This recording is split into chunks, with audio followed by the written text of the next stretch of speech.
કેન્દ્રીય જળશક્તિ મંત્રી સી.આર. પાટીલના જન્મદિવસની ઉજવણી કરવામાં આવી। સુરતમાં જન્મદિવસની ઉજવણી કરાઈ। સી.આર. પાટીલનો જન્મદિવસ આવતીકાલે છે, પરંતુ લોકસભાની કાર્યવાહી ચાલુ હોવાથી આજે સુરતમાં ઉજવણી કરવામાં આવી છે। વહેલી સવારથી સી.આર. પાટીલના નિવાસસ્થાને કાર્યકર્તા તેમજ આગેવાનો શુભેચ્છા પાઠવવા પહોંચ્યા હતા।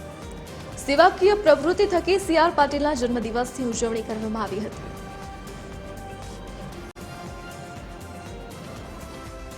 એટલા માટે દર વર્ષની જેમ આજે પણ લગભગ 6000થી વધુ બ્લડ યુનિટ આજે એકત્ર કરવામાં આવશે, જે અલગ અલગ લોકોને આખા વર્ષ દરમિયાન એની જરૂરિયાત પૂર્ણ કરવા માટે ખૂબ મહત્વની રહેશે। મેડિકલ કેમ્પ, આઈ કેમ્પ, ચશ્મા શિબિર, લગભગ 2.25 લાખ નોટબુકનું ફ્રીમાં વિતરણ કે જેની અંદર પણ જળ સંચય નો જે માનનીય પ્રધાનમંત્રી મોદી સાહેબનો સંકલ્પ છે એની નાના બાળકોને માહિતી સાથે 4 પેજની એવી 2.25 લાખ નોટબુકોનું આજે વિતરણ કરવાના છે।